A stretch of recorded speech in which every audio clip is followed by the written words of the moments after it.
జగన్మోహన్ రెడ్డి గారు బాగా ఫ్రస్ట్రేషన్లో ఉన్నారని నాకు అర్థమైంది.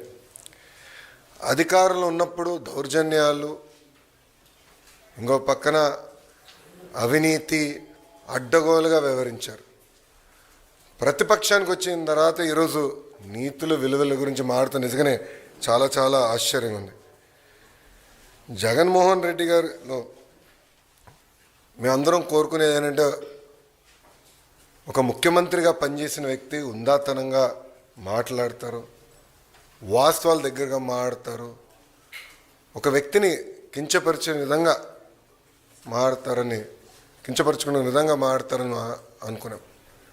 కానీ ఇదంతా చూసిన తర్వాత ఇందులో ఆయనకి ఏమీ లేవు, ఏది రాదని నాకు అర్థమైంది. అధికారంలో ఉన్నప్పుడు ప్రజల్ని కలవలేదు, ప్రతిపక్షానికి వచ్చిన తర్వాత హౌస్కి రారు. అంటే ఎప్పుడు దూరంగా బతకాలని కోరుకునే వ్యక్తి జగన్మోహన్ రెడ్డి గారు. ముఖ్యమంత్రి పదవి కోసం సొంత తండ్రి శవాన్ని పక్కన పెట్టుకుని ఆనాడు సంతకాలు సేకరణ చేసిన వ్యక్తి జగన్మోహన్ రెడ్డి గారు. 2019 ఎన్నికల్లో సొంత బాబాయిని లేపేసి మేమేదో చేసామన్న నింద మా పైన వేసిన వ్యక్తి జగన్మోహన్ రెడ్డి గారు. ఇంతేకాకుండా ఈరోజు ప్రభుత్వం పైన, బడ్జెట్ పైన, గౌరవ ఉప ముఖ్యమంత్రి గారి పైన మాట్లాడి చూస్తే నిజంగానే నాకు చాలా ఆశ్చర్యం వేస్తుంది. పరదాల ప్రభుత్వం ఈరోజు పోయింది. అదేవిధంగా బూతులు తిట్టే శాసనసభ్యులు కూడా పోయారు. ఎప్పుడు లేని విధంగా ప్రజల కోరిక మేరకు ప్రజలకు ఏదైతే అవసరం ఉందో అది ఈరోజు బడ్జెట్లో మేము పెట్టుకుంటాం జరిగింది. ఎన్నికల ముందల వై నాట్ 175 అని పదే పదే చెప్పిన వ్యక్తి ప్రజలు 11 స్థానాలు ఇచ్చారు. ప్రజలే మీకు ప్రతిపక్ష హోదా ఇవ్వకూడదని నిర్ణయించుకున్నారు.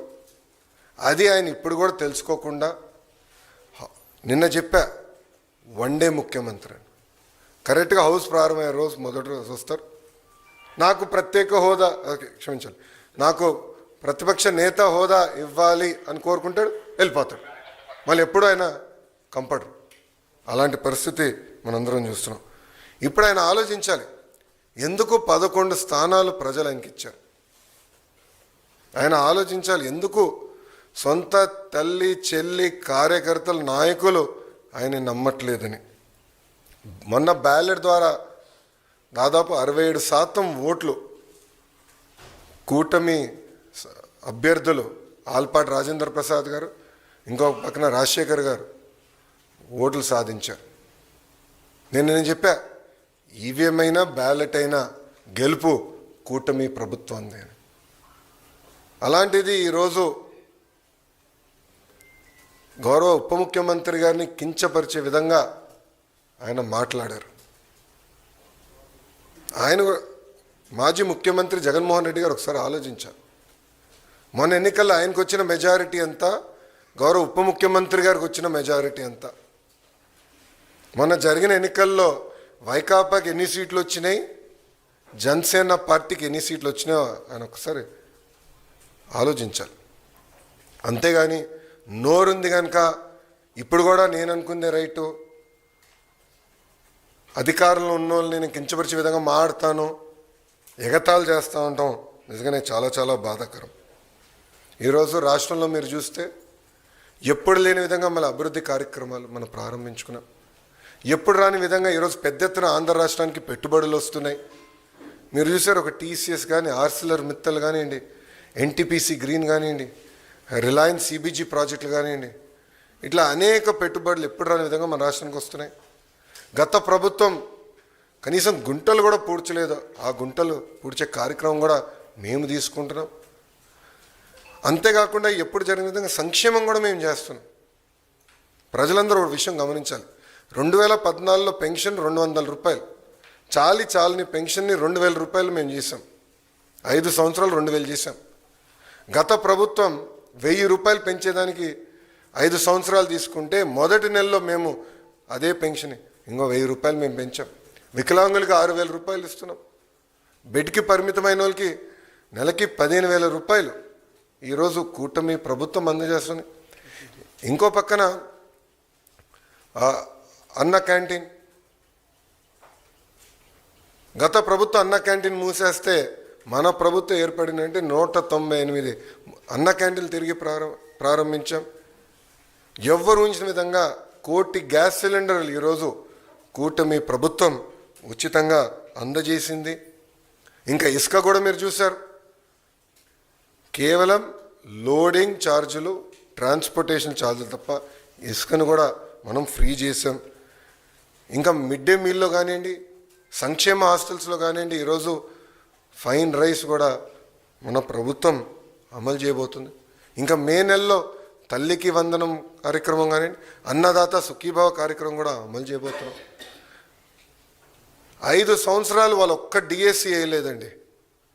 అసలు డిఎస్సి పైన మాట్లాడే అర్హత మీకు ఎవరిచ్చారండి?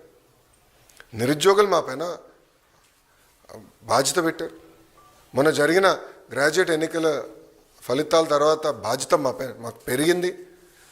అందుకే మేము చాలా స్పష్టంగా చెప్పా, 1 మ్యాన్ కమిషన్ రిపోర్ట్ వచ్చిన వెంటనే డిఎస్సి ప్రక్రియ ప్రారంభిస్తాం. ఇప్పటికీ టెట్ పూర్తి చేశామని చెప్పి, అది కూడా ఈ నెలలోనే చేస్తాను కూడా నేను నిరుద్యోగులకు హామీ ఇచ్చాను. సో ఇట్లా ఇచ్చిన ప్రతి హామీ మేము ఒక పద్ధతి ప్రకారం నిలబెట్టుకుంటుంది కూటమి ప్రభుత్వం. ఇప్పుడన్నా జగన్మోహన్ రెడ్డి గారు వాస్తవాలు తెలుసుకుని, ఎందుకు ఆయనకు 11 సీట్లు వచ్చినాయి, కార్యకర్తల దగ్గరికి వెళ్ళి గతంలో ఆయన చేసిన తప్పులు తెలుసుకుంటే బాగుంటుందని ఈ సభాముఖం ఆయన తెలుపుకుంటూ, దయచేసి గౌరవ ఉప ముఖ్యమంత్రి గారి గురించి కానివ్వండి, గౌరవ ముఖ్యమంత్రి గారి గురించి ఆలోచించి మాట్లాడమని నేను కోరుతున్నాను. ఈరోజు ప్రజలు వాళ్ళని గెలిపించారు. ఎవరికి రాని మెజారిటీలతో వాళ్ళు గెలిచి ఒక ముఖ్యమంత్రిగా ఉప ముఖ్యమంత్రిగా ఉన్నారు. వాళ్ళని కించపరిచే విధంగా మటుకు మాట్లాడితే మేము సహించాం. చాలా ఫర్మ్గా మేము కూడా మాట్లాడతాం. మిమ్మల్ని వదిలిపెట్టే ప్రసక్తే ఉండదు. గౌరవం అనేది ఇచ్చిపుచ్చుకోవాలి తప్ప ఏదంటే అది వాగితే మటుకు ప్రభుత్వం ఇక్కడ ఏదో కూర్చుని మేము వింటామనుకుంటే చాలా పొరపాటు పడతారని ఆయన కూడా తెలియజేస్తూ, ఇప్పుడు మీడియా మిత్రులకి అయిన ప్రశ్నలు ఉంటే దానికి సమాధానం చెప్పేదానికి నేను సిద్ధంగా ఉన్నాను.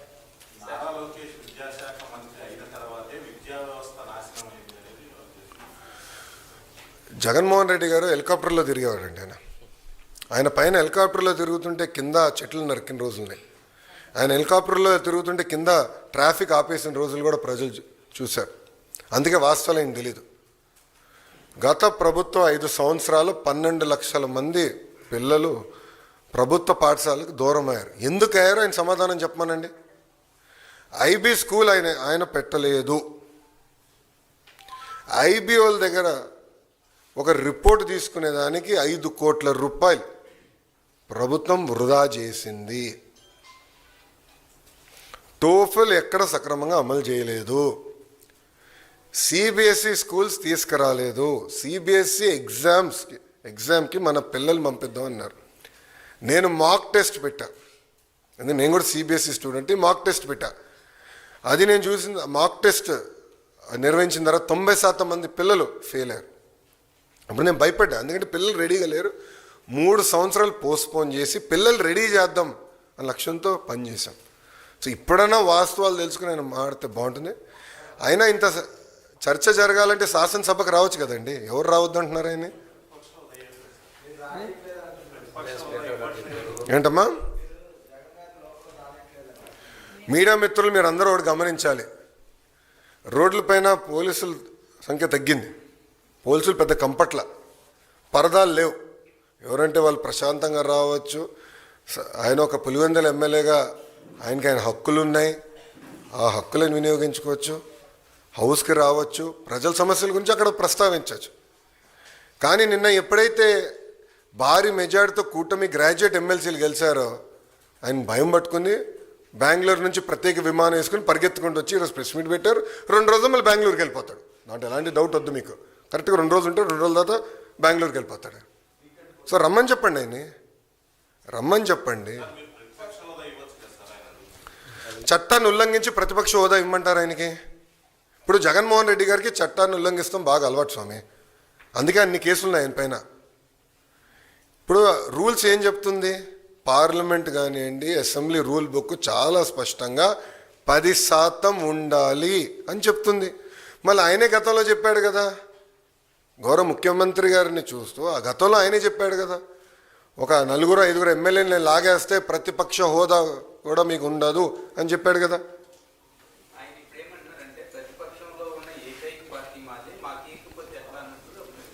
రమ్మని చెప్పండి సార్. ఐ థింక్ రోల్ 11 వాళ్ళకి కేటాయించాం. రోల్ 11లో కరెక్ట్గా 11 మంది కూర్చోవచ్చు. రమ్మని చెప్పండి, చర్చిద్దాం. వాళ్ళకున్న సంఖ్య ప్రకారం, అంటే ప్రజలు నిర్ణయించిన సంఖ్య ప్రకారం టైం వస్తుంది అని మాట్లాడచ్చు. ఎవరు మాట్లాడొద్దన్నారు? ఈరోజు ప్రతి సభ్యుడికి స్పీకర్ గారు మైక్ ఇస్తున్నారు, డిప్యూటీ స్పీకర్ గారు మైక్ ఇస్తున్నారు.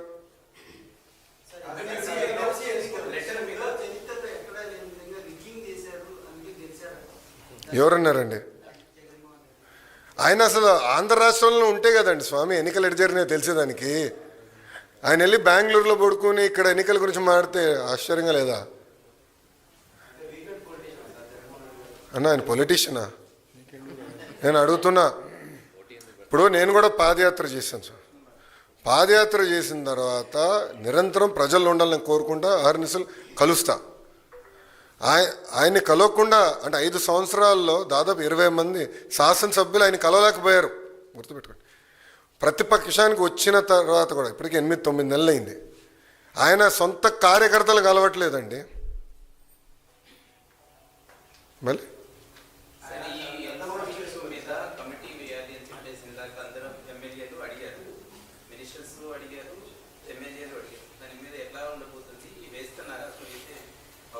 అది స్పీకర్ గారు ఇవ్వాల్సిన డైరెక్షన్. స్పీకర్ గారు ఇవ్వాల్సిన డైరెక్షన్ గురించి నేను మాట్లాడకూడదు. స్పీకర్ గారు ఏ నిర్ణయం తీసుకున్నా ప్రభుత్వం దానికి కట్టుబడింది.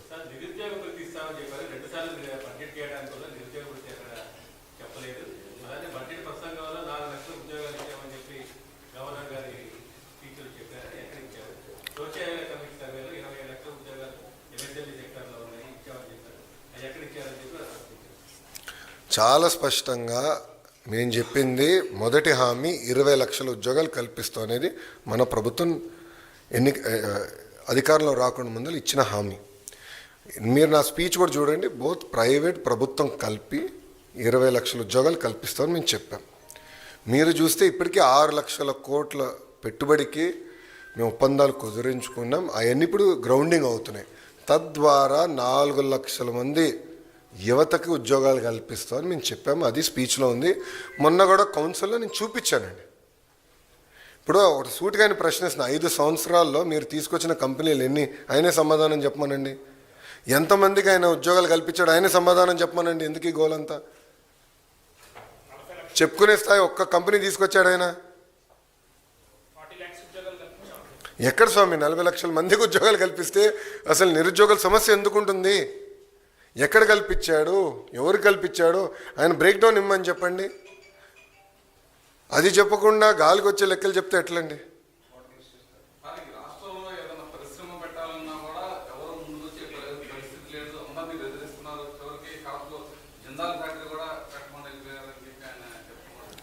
టీసీఎస్ ఎందుకు వచ్చిందండి? ఆసిలర్ మెత్తల్ ఎందుకు వచ్చిందండి? ఎన్టీపీసీ గ్రీన్ ఎందుకు వచ్చింది? ఎల్జీ ఎలక్ట్రానిక్స్ ఎందుకు వచ్చింది అని ఆయన కంపట్లేదా? జిందాల్ గురించి ఆయన మాట్లాడుతున్నారు. ఆయన అధికారులు ఉన్నప్పుడు ఏం పీకాడు ఆయన? కడప స్టీల్ ప్లాంట్ పనులు ఎందుకు ముందరికి వెళ్ళలేదు ఆయన అధికారులు ఉన్నప్పుడు? పోలవరం పనులు ఎందుకు ముందరికి వెళ్ళలేదు ఆయన అధికారులు ఉన్నప్పుడు? అమరావతి పనులు ఎందుకు ఆపేశాడు ఆయన అధికారులు ఉన్నప్పుడు? దానికి స్పష్టంగా సమాధానం చెప్పమనండి. అది చెప్పకుండా ఏదంటే అది వాగితే ఎట్లా ఒప్పుకుంటాం? వాస్తవాలు దగ్గర ఉండాలి కదా. ఆయన ఎప్పుడు లేని విధంగా పెట్టుబడులు ఆంధ్ర రాష్ట్రానికి వస్తున్నాయి. మళ్ళీ ఇన్వెస్ట్మెంట్ మ్యాప్ పైన ఆంధ్ర రాష్ట్రం వచ్చింది. ఇప్పుడు ఒక్కొక్క కంపెనీ గ్రౌండ్ చేసుకుంటూ మేము వెళ్తున్నాం. అది మా పైన ఉన్న బాధ్యత కదా. ఏదండి?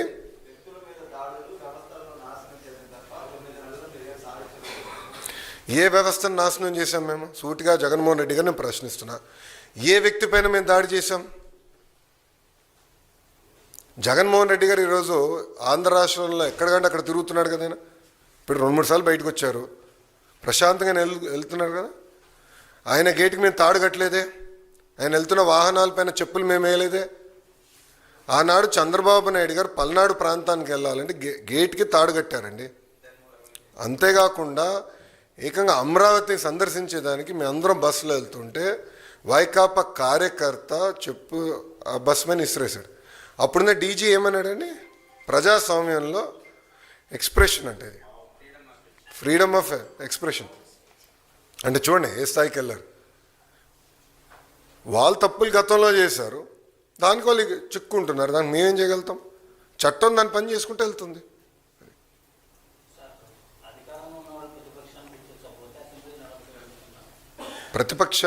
వాళ్ళు ప్రతిపక్షంలో ఉన్నారని ప్రజలే గుర్తించారు. అందుకే ప్రజల్ని వాళ్ళు అక్కడ కూర్చోబెట్టారు. రమ్మని చెప్పండి హౌస్కి. ఎవడు ప్రతిపక్షాన్ని ఎందుకు గుర్తించలేదు? ప్రతిపక్ష నాయకుడుగా చట్టాలని ఉల్లంఘించి మేము గుర్తించాలని అనుకోవట్లేదు. రూల్స్ పైన మాకు గౌరవం ఉందండి, అది ఉల్లంఘించి మేము గుర్తించాలని అనుకోవట్లేదు. We are law abiding citizens, we are not law breakers.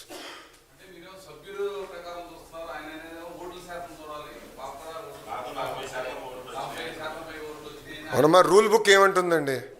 ఇప్పుడు ఇదే అంటే జగన్మోహన్ రెడ్డి గారు ఛాన్స్ ఇస్తే prevention of money laundering act తీసేస్తాడు. ఇదే ఛాన్స్ కానీ జగన్మోహన్ రెడ్డి గారికి ఇస్తే సిబిఐని రద్దు చేస్తాడు, సిఐడిని మూసేస్తాడు ఆయన.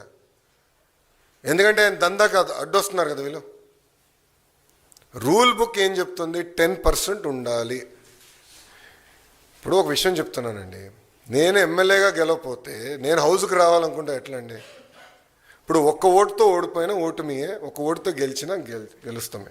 ప్రజలు నిర్ణయిస్తారు. That is the beauty of democracy.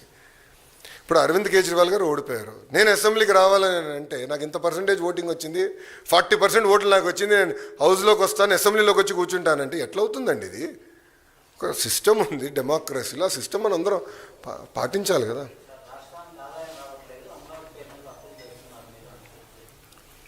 రాష్ట్రానికి ఆదాయం రావట్లేదని ఆయనకి ఎవరు చెప్పారండి? ఏ కలలు కంటున్నాడు ఆయన? ఏ ఆత్మ చెప్పిందో మరి ఆయన? ఎందుకంటే ఆయనకు ఆత్మలతో మాడతాం బాగా ఇష్టం స్వామి. రాత్రి ఒక ఆత్మతో మాడతాడు, పొద్దున ఒక నిర్ణయం తీసుకుంటాడు. రాష్ట్రం వాళ్ళు చేసిన విధ్వంసం వల్ల ఆదాయం పడిపోయింది. దారి తప్పిన రాష్ట్రాన్ని సరైన దారిలో మేము పెట్టాం. ఈరోజు ఆదాయం పెరుగుతుంది. 1 by 1 సెట్ చేసుకుంటా మేము వస్తున్నాం. అమరావతి వన్స్ అగైన్ నేను చెప్తున్నా, it is a self financing project. కేంద్ర ప్రభుత్వం 15,000 కోట్లు అమరావతికి నిధులు కేటాయించింది. ఆ నిధులు మేము ఖర్చు పెడుతున్నాం. దానిపైన ఉన్న ఇంట్రెస్ట్ కానీ టర్మ్ పేమెంట్ కానీ అది కేంద్ర ప్రభుత్వం చేస్తుంది. పోలవరం ప్రాజెక్ట్కి నిధులు ఈరోజు మంజూరైనవి. అంతెందుకండి, ఎన్నికల ముందల విశాఖ స్టీల్ ప్లాంట్ ప్రైవేటీకరణ అవుతుందని చెప్పిన వాళ్ళు వైకాపా నాయకులు. ఈరోజు కూటమి ప్రభుత్వం కలిసికట్టుగా పోరాడి విశాఖ స్టీల్ ప్లాంట్ని ప్రైవేటీకరణ జరగకుండా చేసుకున్నాం. అది మాకున్న చిత్తశుద్ధి. 13,000 కోట్ల రూపాయలు అండి. కేంద్ర ప్రభుత్వం 11,000 కోట్ల రూపాయలు, రాష్ట్ర ప్రభుత్వం సుమారుగా 2,800 కోట్ల రూపాయలు. రెండు జోడించుకుని విశాఖ ఉక్కుని మేము కాపాడుకున్నాం. మరి దాని గురించి మాట్లాడమనండి.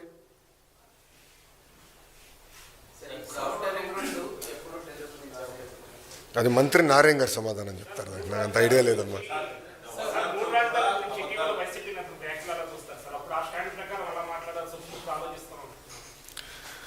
అంటే ముందర జగన్మోహన్ రెడ్డి గారికి సబ్జెక్ట్ మీద క్లారిటీ ఉంటే బాగుంటుంది కదా. మీడియా మిత్రులు వెళ్ళినప్పుడు అడగాల్సింది ఆయన స్టాండ్ ఏంటో అమరావతి పైన. అంటే ఒక రాజధాని కట్టుబడి ఉన్నాడా, లేదంటే 3 ముక్కలు ఆటలాడుతున్నారా అనేది ఆయన సూటిగా ప్రశ్నించాడు. పాపం ఆయన చేతుల్లో ఏముందబ్బా, ఆయన చేతులు ఏమైనా అక్కడ సజ్జల స్క్రిప్ట్ పంపిస్తే ఈయన చదువుతాడు కౌన్సిల్లో కూర్చొని. అంతే కదా జరిగేది.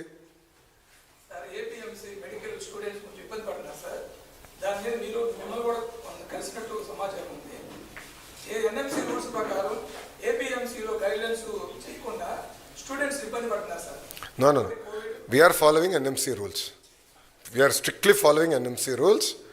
అండ్ పక్క రాష్ట్రాల్లో ఏదైతే ఫాలో అయ్యారో అదే ఫాలో అవుతాడు. We're not going to break rules. NMC రూల్స్లో లేదు. నో ఎన్ఎంసీలో లేదు. అది మీరు తీసుకురండి. నాకున్న అవగాహన మేరకు స్ట్రిక్ట్గా, అందుకని నేను కొంచెం సబ్జెక్ట్ చదివాను. నాకు లేదు, నాకున్న ఇన్ఫర్మేషన్ రాంగ్ అవుతే మీరు నన్ను అది డీటెయిల్స్ ఇవ్వండి. బట్ నాకున్న సమాచారం మేరకు I have checked, we are following NMC guidelines. లేదమ్మా, రాలేదని. అది ఇష్యూ అయింది, కోర్టుకి వెళ్ళింది. అది ఆ డీటెయిల్స్ ఉంది, నాకు ఐడియా ఉందమ్మా. మీరు అది కోర్టుని అడగాలి sir.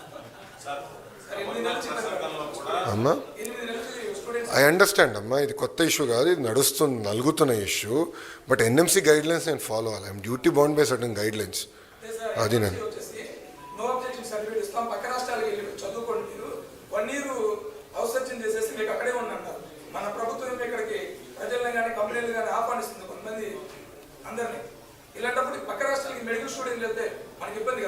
Sir, let me follow the rules, the guidelines laid down. Court కూడా క్లారిటీ ఇచ్చిందా, then I can take up అమ్మా. అంతేగాని చట్టాన్ని ఉల్లంఘించే అలవాటు నాకు లేదు. Want very clear.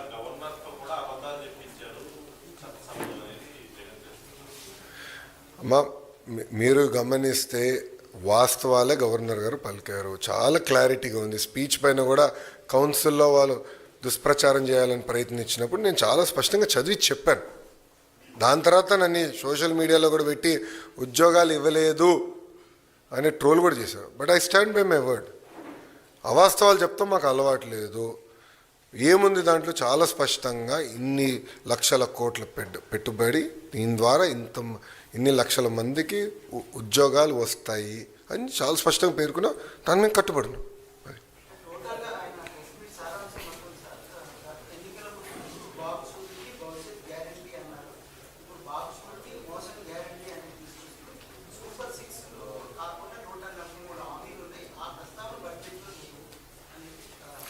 సార్ ఒక మాట్లాడుతున్నా, సిపిఎస్ఐని ఎందుకు రద్దు చేయలేదండి?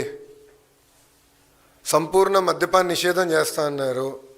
సొంత బినామీలు పెట్టుకుని అడ్డగోలుగా మద్యం పైన డబ్బులు సంపాదించాడు, అవునా కదా?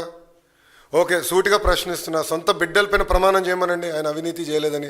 మద్యంలో సొంత బిడ్డలపైన ప్రమాణం చేయమనండి, మద్యంలో నేను అవినీతి చేయలేదని. Will accept. జగన్మోహన్ రెడ్డి గారు ఛాలెంజ్ చేస్తున్నాను, ప్రమాణం చేయమనండి. అరే ఆయన హామీలు నిలబెట్టుకుని మమ్మల్ని ప్రశ్నిస్తాడు ఆయన. బస్ పెన్షన్, మేము 20 లక్షల ఉద్యోగాలు ఫస్ట్. మీరు బాబు షూరిటీ భవిష్యత్ గ్యారంటీ మీరు చూస్తే బాబు సూపర్ 6లో మొదటి హామీ 20 లక్షల ఉద్యోగాలు. చాలా స్పష్టంగా ప్రైవేట్ ప్రభుత్వ రంగంలో అని చెప్పాం.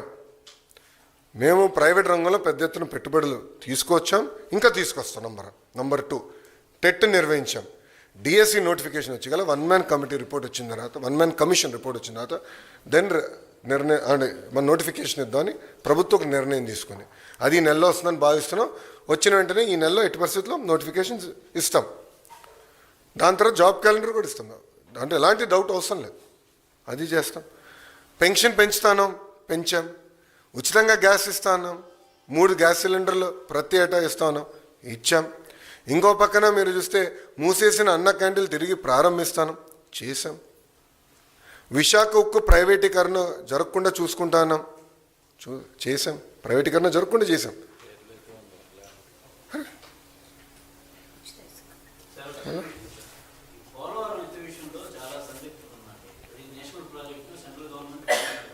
ఎవరికి ఉందండి డౌట్?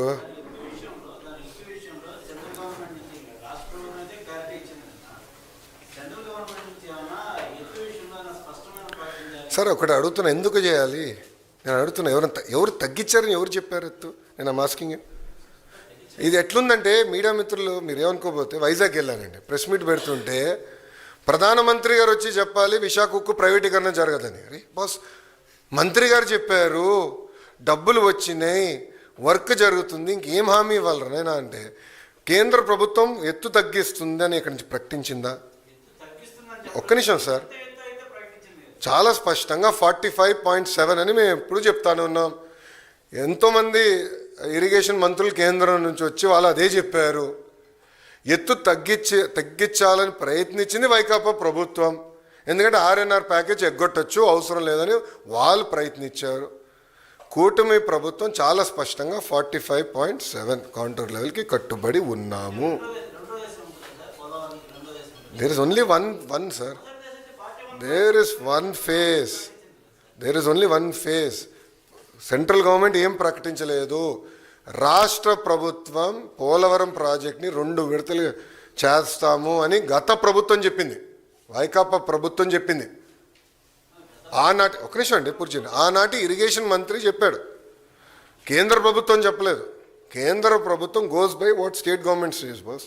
ఎందుకంటే ఇంప్లిమెంటేషన్ ఏజెన్సీ రాష్ట్ర ప్రభుత్వం. 45.7కి మేము కట్టుబడి ఉన్నాం. మీకు ఎలాంటి డౌట్ అసలు దాంట్లో, ఎలాంటి డౌట్ అసలు.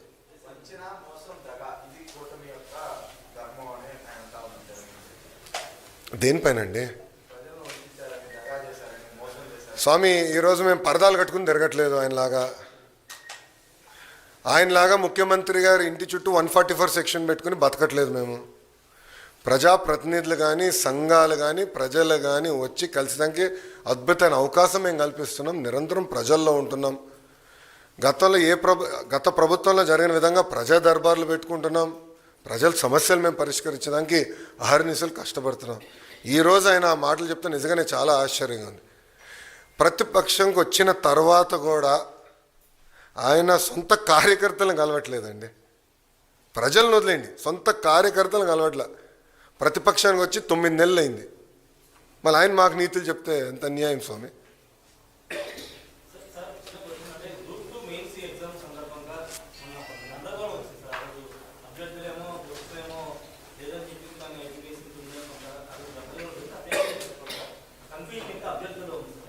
ఎగ్జామ్ అయిపోయింది కదండి, ఎగ్జామ్ అయిపోయింది కదమ్మా.